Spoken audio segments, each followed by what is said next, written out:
하늘이잖아. 그대가 내 하늘이잖아.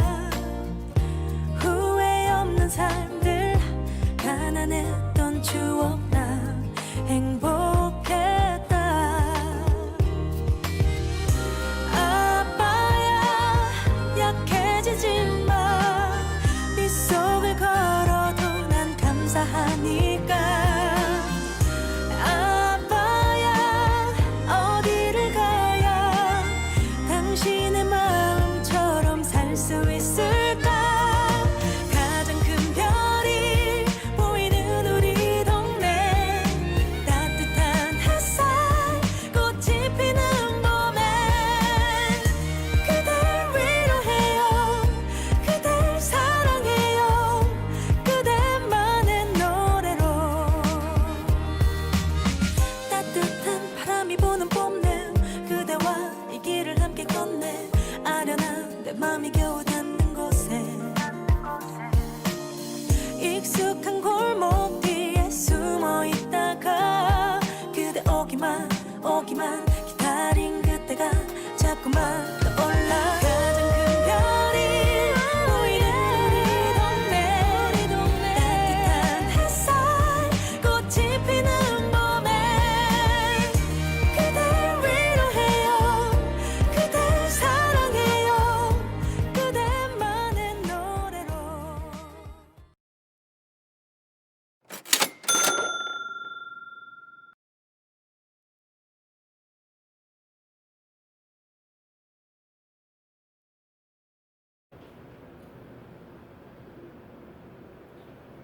여러분 반갑습니다. 홍익노무법인의 현민수 노무사라고 합니다. 지난 시간에 이어서 오늘은 이제 2020년도에 적용되는 노동정책과 노동법률, 특히 우리 근로자분들에게 적용되는 노동법과 노동정책이 어떤 것이 있는 건지 한번 살펴보는 시간을 좀 가지면 좋겠습니다. 사실 우리가 회사 일 하시다가 보면은 이런 것들을 잘 못 챙기시거든요. 이게 뭐 노동법 바뀌는 게 사실 나랑 무슨 상관이야, 이거 바뀌는 내용 잘 모르겠어, 이거 바뀌는 게 언제부터 되는데 우리 회사는 적용돼? 뭐 이런저런 생각들을 많이 하시는데, 그래도 일단은 바뀌는 내용을 정확하게 알고 계셔야 그 회사에 나중에 이런 부분 없습니까? 라고 물어볼 수도 있는 거고, 모른다고 하면은 사실은 우리는 권리를 보호하지 않습니다. 우리 법은, 노동법 자체가 기본적으로 이제 권리에 잠자는 자를 보호하지 않기 때문에 여러분들이 본인에게 어떤 권리가 있고 어떤 법이 적용되는 건지를 좀 정확하게 알고 계시는 게 필요할 것 같습니다. 네, 그래서 2020년 상반기 노동법 어떤 내용이 있는지 한번 볼 건데요. 기본적으로는 법정 공휴일이 되는 것들, 그리고 부부 동시에 육아휴직 가능해지는 것들, 뭐 이런 것들이 많이 바뀌는데 어떤 것이 바뀌었는지 보겠습니다. 실제로 시행되고 있는 것들이 대부분일 것 같습니다. 법정 공휴일이 이제 우리 근로자들의 휴일이 되는데, 여러분 법정 공휴일이 뭡니까? 법정 공휴일은 달력을 보시면 바로 답이 나옵니다. 달력에 빨간색으로 칠해져 있는 날이 전부 다 법정 공휴일이에요. 근데 그 법정 공휴일은 원래 누가 쓰는 거죠? 관공서에서 씁니다. 관공서에 다니시는 분들은 공무원들이죠. 공무원들이 쉬는 날이 법정 공휴일인데, 민간에는 사실 원래 법정 공휴일을 반드시 쉬어야 되는 의무가 없기 때문에 경우에 따라서는 어떤 회사들은 빨간 날에, 예를 들어서 이번 추석만 보더라도 추석이 쉬고, 어떤 회사는 추석 당일만 쉬고, 어떤 회사는 추석에 아예 안 쉬는 회사들도 있어요. 근데 그게 꼭 잘못됐냐? 글쎄요, 일단은 법이 시행되고 나서는 잘못된 거긴 한데, 뭐 법이 시행되고 되지 않은 회사 같은 경우에는 그게 꼭 잘못됐다고 보기 어렵습니다. 회사에서 룰을 그렇게 가지고 있으면 가져가는 것 같아요. 자, 하여튼 이러한 불균형이 있다 보니까, 쉬는 것조차도 불균형이 있다, 그런 지적들이 많다 보니까 바꾸자 했던 것이 바로 이 근로기준법입니다. 그래서 민간에도 빨간색으로 되어 있는 법정 공휴일을 법정 휴일로 하자. 다만 전체가 아니라 그 빨간 날 중에서 일요일은 제외하고 나머지 법정 공휴일, 대체 공휴일, 뭐 임시 공휴일, 뭐 지난달 8월 18일인가요, 17일 그날도 정부에서 공휴일로 지정을 했죠. 그런 날까지 우리 회사의 휴일로 이제 해야 된다라고 이제 법을 바꾼 겁니다. 일요일을 제외한 거는 결국에 무슨 날이죠? 그러니까 이제 일요일은 마치 일주일에 하루 정도 쉬는 날인데 이거는 우리 그 금기법상 주일하고 비슷한 거예요. 근데 개인별로 주일이 일요일인 사람도 있고 회사마다 뭐 토요일인 사람도 있고 또 개인별로 다 다릅니다. 뭐 스케줄 하는 데는 월요일, 화요일 뭐 다 주일이 다르기 때문에 주일하고 비슷한 일요일까지 휴일로 넣어버리면은 너무 많은 날을 이제 휴일로 지정하게 되는 거라서 뭐 사실 조금 부담이 있었던 것 같아요. 그래서 일요일은 제외하고 나머지 법정 공휴일을 휴일로 하겠다 이렇게 된 겁니다. 자, 여기서 중요한 포인트. 이거 모든 회사가 지금 적용하고 있는 게 아닙니다. 모든 회사 적용이 아니라 사업장 우리 직원 수별로 차이가 있는 거예요. 300명이 넘는 사업장하고 공공기관은 20년 1월 1일부터 원래 1월 1일부터 이미 법정휴일로 시행이 되고 있는 겁니다. 그게 아니라 300명이 안 되는데 30명이 넘는 사업장은 내년 1월 1일부터 전환되고 5인이 넘지만 30인이 안 되는 사업장에 대해서는 22년 1월 1일, 내후년 1월 1일부터입니다. 즉 우리 사업장에 5인이 아예 안 되는 사업장은 이것도 적용이 안 되는 거고 5인이 넘는 사업장부터 적용이 되는데 5인 넘는 사업장이고 30인이 안 되면은 22년 1월 1일부터 적용된다. 아마 그래서 여러분들 많은 뭐 다니는 회사들의 규모들이 다 차이가 있을 건데 하여튼 이런 것도 시행식을 정확하게 알고 괜히 저기 아직도 시행도 안 되는데 우리 회사 시행되고 있다라고 하시면 또 괜한 신뢰를 잃을 수 있기 때문에 그런 걸 정확하게 알고 접근하시는 게 필요할 것 같습니다. 자, 그리고 이제 만약에 회사에서 그러면 우리 회사는 법정휴일이 됐는데요. 그날 일하게끔 시켜요. 이거 어떻게 합니까? 노동부에 고소하면 됩니까? 신고하면 되나요? 어떻게 보세요? 우리 신고하실 수 있어요. 신고하실 수 있는데 근데 문제는 그거 가지고 신고할 수 있는 건 아닐 수 있어요. 왜냐? 회사가 그날에 휴일 근로 수당도 안 주고 뭐 이랬으면은 사실 문제 될 수 있어요. 근데 만약에 회사가 그날 일 시키고 휴일 근로 수당을 줬다라고 하면은 이거에 대해서 여러분들이 문제제기 하기는 어려울 수 있습니다.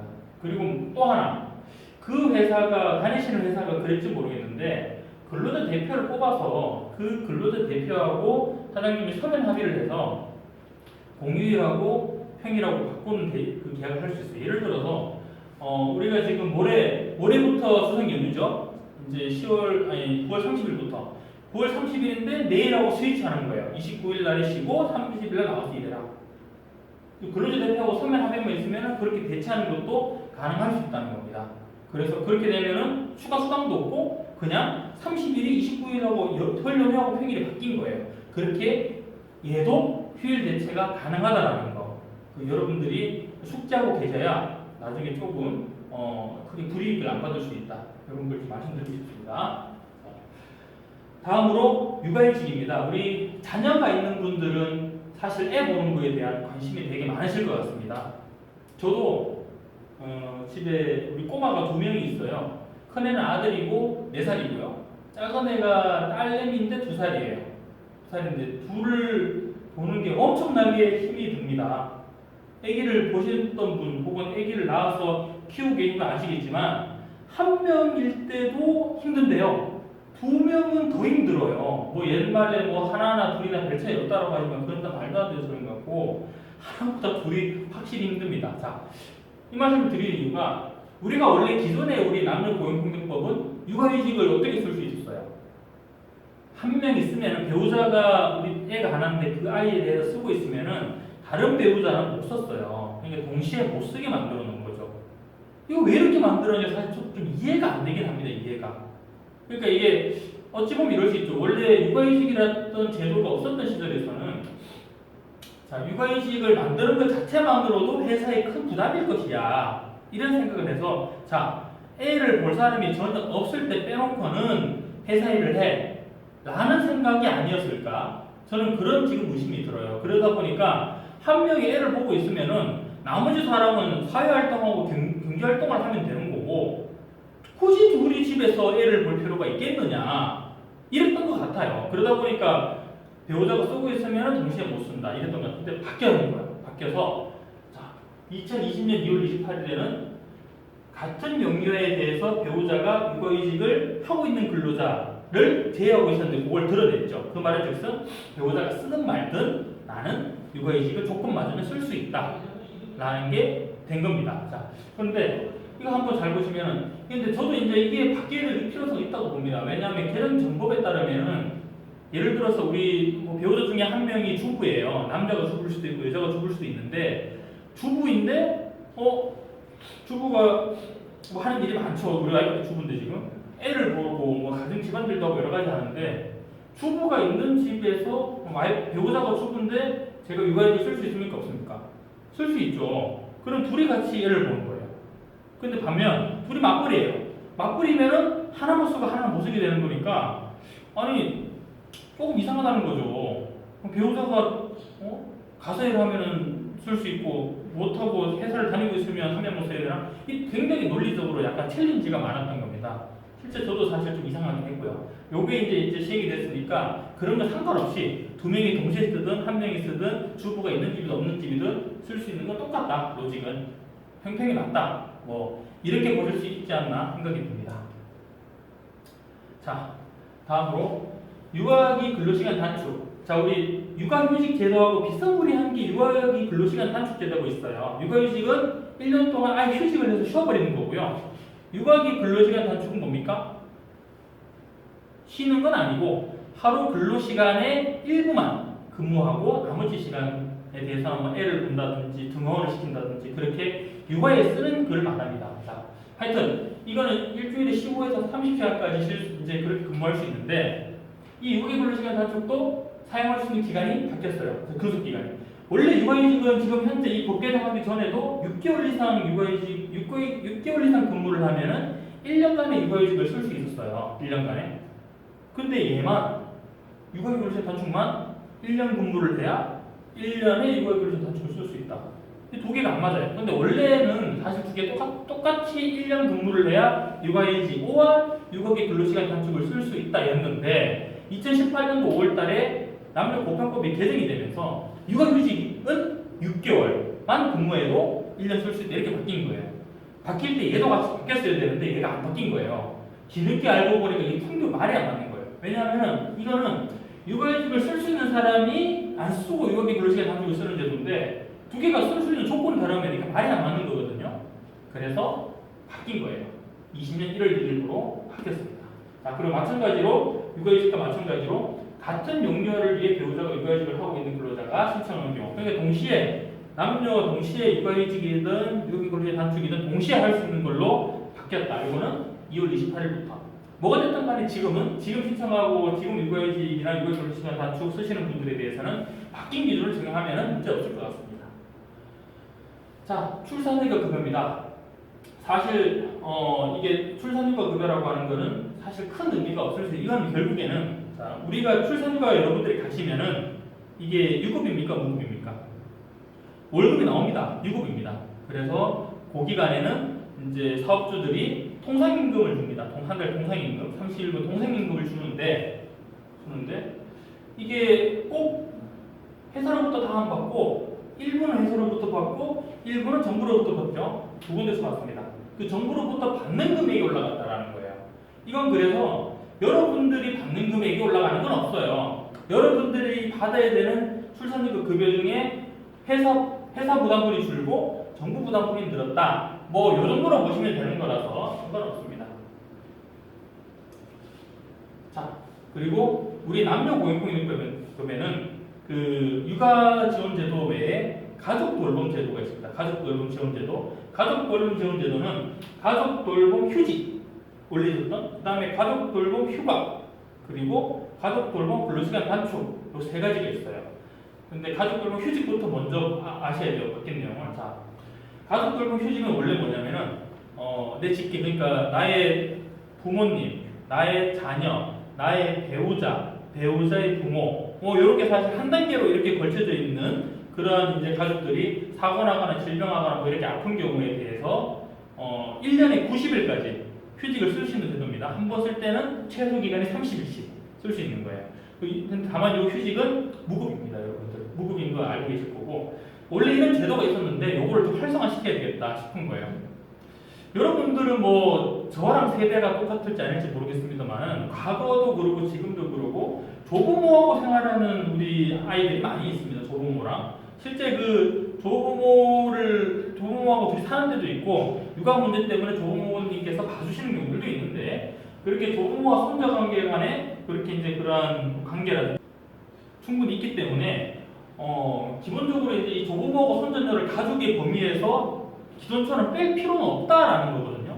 뺄 필요 없이 얘네들도 넣어주자. 그래서 가족불문 휴직의 범위에 가족 범위가 원래는 나를 기준으로 해서 부모님, 자녀, 배우자 부모까지 있었는데 조부모하고 손자녀까지도 포함이 됐습니다. 아래로 많이 스펙트럼 넓어졌습니다. 그런 경우에 대해서 휴직을 쓸 수 있는데 자, 근데 또 하나의 문제가 제도의 문제점이 1년에 90일이고 최대 한 번 쓸 때 몇 번 쓴다고 말씀드렸죠. 얼마나 쓸 수 있다? 최소 30일 단위로 써야 돼요. 20불도 못 쓰고 30일 단위로만 쓰는 거예요.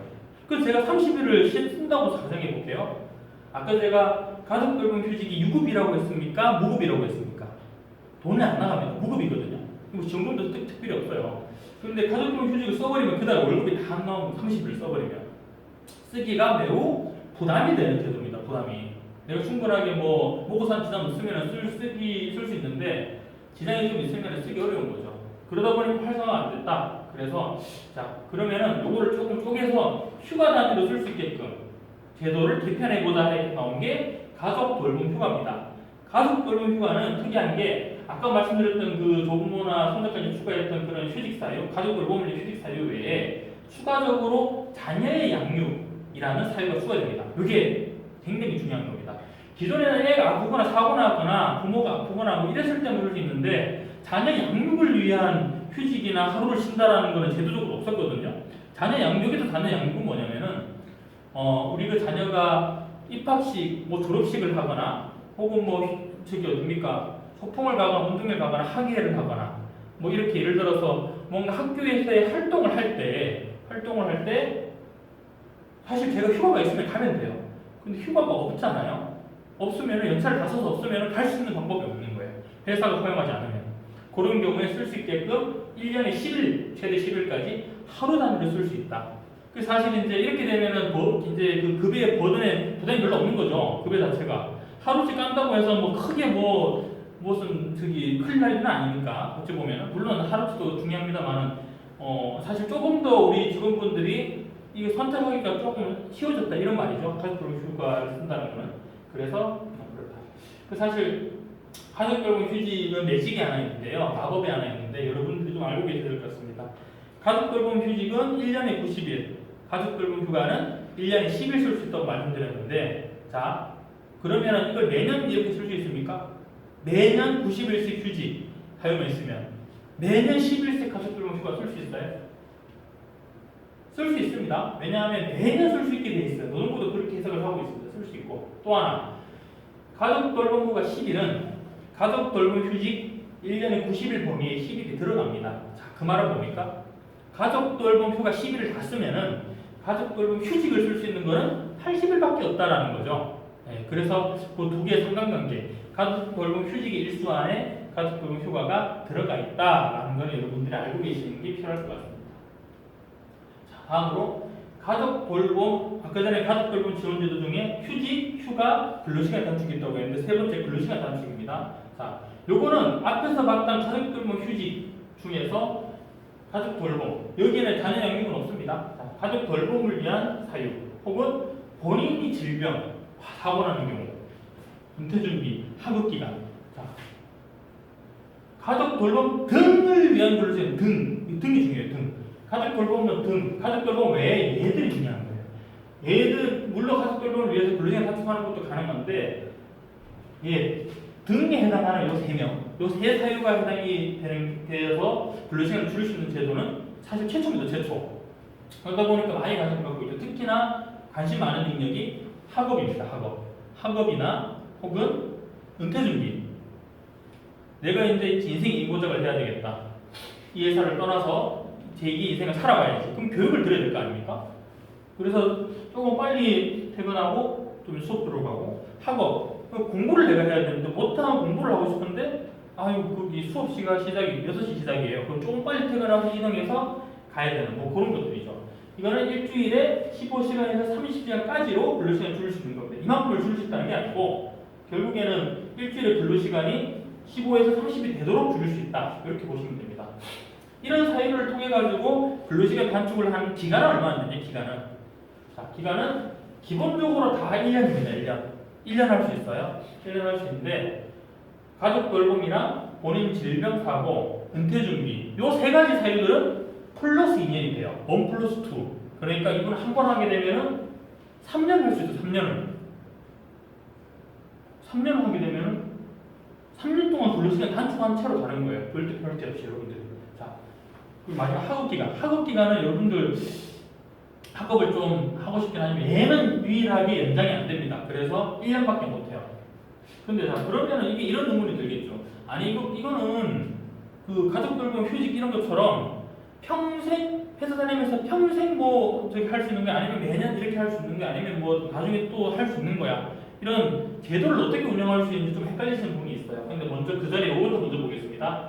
가족 돌봄 근로시간 단축을 내가 신청했다고 해서 다 받아줄 수 있느냐? 회사가 다 받아주느냐? 아니라는 거예요. 아닐 수 있어요. 예를 들어서 회사가 여러분들이 이제 가족 돌봄 근로시간 단축을 해서 그 공백 시간을 메꾸려고 되게 중요한 업무라서 공백 시간을 메꿀 수밖에 없는 상황이고 메꿔야 돼서 대체 인력을 채용을 했는데 그게 안 된 경우 혹은 사업 운영에 중대한 지장을 초래한 경우 이런 경우들에는 허용하지 않을 수도 있어요. 이게. 그리고 세 번째가 중요한데 기타 대통령령에 있어서 정하는데 대통령령 그러니까 남녀고용평등법 시행령이라고 합니다. 거기 보면은 이런 이야기가 있어요. 자, 이전에 사용했던 근로시간 단축이 끝난 날로부터 2년이 초과하지 않은 경우, 자, 즉 이전에 썼던 거로 이전에 근로시간 단축을 했는데 2년이 지나면은 또 쓸 수가 있다라는 이야기가 되겠죠. 이거는 제가 법 해석상 그렇게 되긴 되는데 법문에 명확하게 그렇게 가능하다는 이야기가 없어서 저희가 고용노동부본부에다가 확인을 했던 내용입니다. 실제로 그렇게 가능하다라는 거예요. 사유들을 계속 바꿔가면서 할 수 있다는 거예요. 물론 했던 사유 또 할 수도 있습니다. 그때 가서 사유가 있다면. 자, 그래서 예를 들어서 제가 아파가지고 근로시간 단축을 하면서 통원 치료를 했어요. 그래서 1년을 하고 그래도 내가 병이 안 나와서 2년을 되는 3년 동안 출퇴근하면서 통원 치료를 했습니다. 그러고 나서 끝났어요. 끝나고 다시 주 40시간으로 2년을 공부를 합니다. 하고 나서 보니까 내가 이번에는 공부를 좀 하고 싶어요. 인생 인고작을 위해서 뭔가 준비를 하고 싶어요. 그래서 요거를 통해서 이렇게 하거나 1년 플러스 2년에서 또 3년을 하거나 학업을 1년을 하거나 그렇게 할 수 있다는 거죠. 다만 아까 말씀드렸지만 학업은 1년만 하고 2년 연장이 안 되기 때문에 학업 1년 하고 2년 공백했다가 또 학업 1년 하고 2년 공백했다가 학업 1년 하고 2년 공백했다가 이렇게 가는 게 가능하다는 거죠. 나머지 것들은 1년에다가 플러스 2년 연장할지 말지 결정해서 1년 혹은 3년 있다가 2년 공백 1년 혹은 3년 있다가 2년 공백 이런 식으로 갈 수 있는 거죠. 그래서 여러분들의 회사에 오래 근무하면 할수록 이런 제도들을 활용할 수 있다. 그리고 이것도 아직 시행은 300인 이상 사업장만 되는 것이고 300인이 안 되는 사업장들은 이제 매년 1년 단위씩 이제 연장돼서 이제 시행 기간이 조금씩 늘어납니다. 그래서 일단은 원래 시행된 거는 300인 이상 사업장만 먼저 시행되고 있습니다. 다만 우리 취업규칙에 만약에 이런 내용들이 있는 사업장들은 그거에 따라서 하셔도 돼요. 제가 왜 말씀드리냐면은 연초에 취업규칙 개정하면서 300이 안 되는데도 이제 이 제도들을 그냥 그대로 개정법이라고 다 넣으시는 회사들이 있어요. 그러면 그런 회사들은 취업규칙에서 해주기로 약속한 거니까 그럼 그대로 신청하셔서 하셔도 됩니다. 난임치료휴가를 여러분들 쓰실 때 자, 기존에는 3일 전에 신청을 하게끔 돼 있어요. 3일 전에. 난임치료를 병원 가야 돼요. 3일 전에 신청을 다 냈는데 그게 없어졌고 이제 전에만 내면 됩니다. 난임치료휴가는 어떤 성별이 쓸 수 있나요? 여성이 쓸 수 있습니까? 여성 당연히 쓸 수 있죠. 근데 여성만 쓸 수 있냐고 여쭤보는 거예요. 그건 아닐 수 있어요. 그거는. 난임치료휴가는 난임의 원인은 남성한테도 있을 수 있어요. 그렇기 때문에 남성이든 여성이든 난임치료에 대한 의사의 진단서를 여러분들이 내면은 충분히 여러분들이 갈 수 있어요. 그러니까 꼭 남성, 여성이다 그렇게 구애받지 말고 신청 안 하지 마시고 사유가 있으면 회사에 신청을 하시고 문을 두드려 보시면 답이 나올 겁니다. 자, 2020년 상반기에 적용되는 것들은 여기까지 보시면 될 것 같고 2020년 하반기에 어떤 것들이 바뀌었고 또 어떤 내용들이 여러분들에게 적용될 것인지를 좀 보겠습니다. 시행된 것도 있고 아직 시행이 안 된 것도 있습니다. 첫 번째입니다. 출퇴근제의 적용 시점이 변경되었다. 이게 무슨 말일까요? 지난 시간에 제가 출퇴근제에 관련돼서 2018년 1월 1일 이후에 발생한 재해만 이게 적용된다 이거 언뜻 말씀드렸던 것 같은데 자 맞습니다. 원래 2016년 9월 29일 날에 그 법이 개정이 됐어요. 그러니까 출퇴근제라고 하는 거는 뭐 리마인드 시켜 보면은 기본적으로 출퇴근제에는 산재로 인정을 안 해줬어요. 안 해줬는데 다만 사업주가 제공한 교통수단 혹은 사업주가 집에 관리하는 교통수단을 통해서 출퇴근하다가 사고 나면은 산재 인정이 된 거예요. 근데 2016년 9월 29일 법 개정되면서 어떤 내용이 들어왔냐 말씀드렸다시피 저번에 내 차를 가지고 운행을 하든 대중교통을 타고 운행을 하든 출근길이고 퇴근길에 다친 거면 무조건 인정해주고 무조건 되겠습니다. 일단 인정을 해주고 그리고 그걸 이제 경로가 정상적인 경로 있지 않습니까? 뭐 우리 생활 근거지라고 말하는 마트, 병원, 약국, 뭐 학교 뭐 이런 데를 들려가지고 가다가 사고 났다. 그럼 그 루트들도 다 산재로 인정을 해주겠다라는 겁니다. 근데 문제는 뭐냐? 2016년 9월 29일 법 개정되고 나서 바로 시행을 안 하고 한참 있다 2018년 1월 1일에 시행을 했습니다. 즉 2018년 1월 1일부터 그날 다친 것부터 산재를 인정해 준 거죠. 이런 경우에. 그러다 보니까 뭡니까? 우리 같은 직원들은 우리 근로자들은 아니 법이 개정이 됐다고 매스컴을 다 때렸는데 지금 와가지고 18년 1월 1일부터 다친 것만 쳐주면 뭐가 돼? 그래서 17년도에 다친 사람들은 못 받은 거예요. 산재 혜택을. 그래서 안 된다. 말이 안 된다. 라고 해서 이번에 법이 개정돼서 2020년 6월 9일자로 시행이 되는 법에는 자 16년 9월 29일 법 시행 이후에 발생한 거 다 쳐줄 테니까 소급해서 신청할 수 있다. 이렇게 들어와 있습니다. 그래서 혹시 여러분들 중에서 요때랑 요때 사이에 출퇴근제가 발생했는데 공단에서 거절받으신 분들 그런 분들은 산재 신청을 한번 해보시는 것도 괜찮을 것 같습니다. 자, 이직 확인서 제출 기준이 적용된다. 이게 무슨 말이냐면은 이직 확인서는 여러분 회사가 언제 냅니까?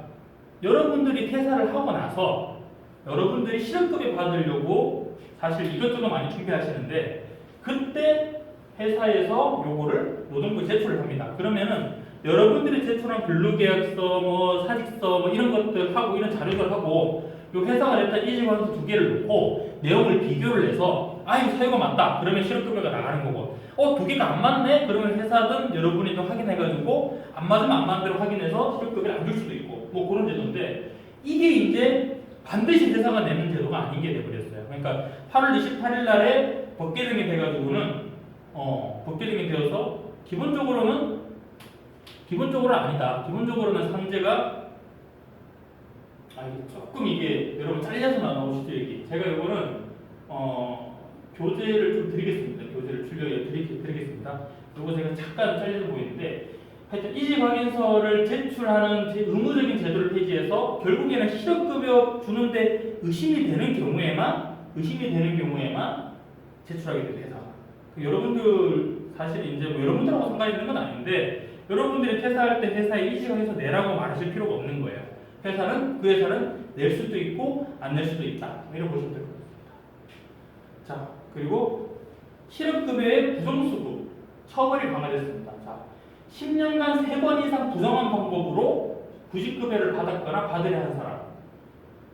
자 여러분들도 이제 실업급여 이제 부정수급으로 뭐 혹시나 걸리셨거나 과거에 혹은 이제 물론 이제 법 시행 8월 28일 이후부터 시행이 한데 이후에 만약에 3회 이상 10년간 3회 이상 걸리셨으면 3년의 범위에서 센터에서 부직급여 수급 제한을 그 사격을 제한합니다. 그래서 못 받을 수도 있고 그리고 이 공모를 해가지고 우리 사장님들하고 여러분들하고 이제 막 협의해가지고 막 그렇게 주객금 해주세요라고 해서 받는다 하더라도 그게 들통이 나면은 이제 형사처벌도 강화한다. 그래서 여러분들을 실업급여, 부직급여 받으실 때는 굉장히 4가지 처해진 상황이 정확하게 실업급여 수급이 맞는지 안 맞는지 전문가들하고 한번 이야기를 해보시는 게 좀 필요할 것 같습니다. 자, 그리고 요거는 아직 시행된 건 아닙니다. 시행된 건 아닌데, 자, 남녀고용평등법상 이제 우리 남녀차별을 이야기 많이 하죠. 남녀차별 이야기를 많이 하는데, 지금 상황에서 남녀차별이 있다고 해서 뭔가 정부에서 뭔가 처벌한다거나 차별을 뭐 판단하지는 않습니다. 물론 남녀차별이 되면 노동부에 이제 신고하셔가지고 차별에 대해서 여러분들이 그걸 받을 수 있긴 한데 노동위원회라는 데는 사실 이걸 다루지 않았어요. 노동위원회는 여러분들 아시는 분은 아시겠지만 뭐 하는 데냐면은 부당해고 부당 징계, 뭐 부당 정보, 뭐 이렇게 회사로부터 불이익한 처우를 받았을 때 이것이 부당합니다라고 이제 노동위원회 가서 회사와 싸우는 뭐 그런 절차입니다. 그런 절차를 하는 기구입니다. 그런데 여기에서 남녀 간의 임금이나 근로조건이 차별하는 경우에 대해서도 이제 판단을 하겠다. 시정할 수 있는 판단을 하고 만약에 차별이 나왔다라고 하면 차별이 있다고 판단이 되면은 행위중지, 근로조건 개선, 그리고 적정 배상. 사실 이 적정 배상 문제는 사실 조금 애매하긴 합니다. 왜 그러냐면은 과연 적정 배상이 어디까지냐? 이게 여러분들이 혹은 다른 성별과의 차이가 나서 받았던 임금의 차이만 인정할 것이냐? 그게 아니라 예를 들어서 뭐 그걸 넘어서 가지고 뭐 위자료나 이런 것까지 인정할 것이냐? 요거는 사실 아직 법이 통과되지 법에 아직 뭐 나오거나 그러지는 않습니다. 그렇기 때문에 요거는 조금 더 경과나 추이를 보실 필요가 있다. 그리고 임신 중인 근로자의 경우에도 육아휴직 가능하도록 바뀝니다. 자, 무슨 말이냐면 원래 육아휴직은 애가 태어나고 나서 쓸 수 있는 제도인데 육아휴직 중에서도 이 배안에 있는 태아를 위해서 태아에 대한 1년짜리 육아휴직을 사용할 수 있다는 겁니다. 왜 그러냐면은 여러분들 출산하시거나 임신하신 건 아시겠지만 출산휴가는 출산일 전후로 해서 45일 쓰는 거기 때문에 내가 임신 초기에 조금 컨디션이 안 좋다 해서 이걸 땡겨줄 수가 없어요. 땡겨줄 수 있는 거는 내가 유산의 경험이 있거나 유산에 끼가 있다는 의사의 소견서가 있거나 혹은 만 40세 이상이거나 산모가 그런 경우들만 가능한데 그게 해당이 안 되는데 컨디션이 안 좋을 때는 내 연차를 쓰거나 뭐 질병휴직 쓰거나 이럴 수밖에 없는 거예요. 질병휴직도 회사에 제도가 없는 사람 못 쓰는 거고요. 그러다 보니까 법적으로 이제 이거 넣겠다. 이제 임신 중인 이 자녀에 대해서도 육아휴직을 분할해서 쓸 수 있게끔 이제 입법 예고를 들어갔고 국무에서 통과됐습니다. 그래서 아마 이거는 연말 혹은 내년 초 정도에 시행이 될 가능성이 매우 높습니다. 자, 마지막입니다. 기간제 근로자, 파견 근로자로 근무하신다 하더라도 기본적으로는 이제 출산휴가를 쓸 수 있죠. 그 다만 자, 우리가 근무기간 중에 출산휴가를 다 쓰면 상관이 없는데 계약기간이 끝날 때쯤에 출산휴가를 써요. 그러면은 출산휴가 중간에 계약기간이 끝나버리면 어떻게 됩니까? 집에 가야 퇴사하는 거예요, 여러분들. 그러다 보니까 출산휴가 급여도 못 받게 되는 거예요. 근데 이게 그렇게 돼버리면 너무 취지 안 받다라고 해서 보험료 다 내셨잖아요. 보험료는. 그러다 보니까 나라에서 주는 이제 그런 출산휴가 급여 정도는 본인이 이제 그 계약 기간이 끝났다 하더라도 파견직이든 계약직이든 그 본인이 받을 수 있는 그 기간까지는 출산휴가 급여를 주겠다. 이렇게 법이 개정이 될 예정입니다. 그래서 아마 이건 지금은 시행되지 않는 거고 나중에 아마 입법 추이를 잘 보시고 언론 매스컴을 잘 보십시오. 그러면은 아마 여러분들에게 적용될 수 있는 그러한 좋은 소식들이 갈 수 있을 것이라 생각이 듭니다. 오늘 교육은 여기까지 마치고요. 일단은 여러분들 조금 이제 학습하실 수 있게끔 교재는 제가 우리 PDF를 통해 가지고 교재를 드리는 그렇게 준비할 수 있도록 하겠습니다. 긴 시간 동안 고생 많으셨고 다음 기회에 또 뵐 수 있으면 좋겠습니다. 내년에는 코로나가 다 종식되어서 이렇게 얼굴을 좀 뵙고 인사드리고 궁금한 사항들 제가 짚어드릴 수 있는 시간 가졌으면 좋겠습니다. 고생 많으셨습니다.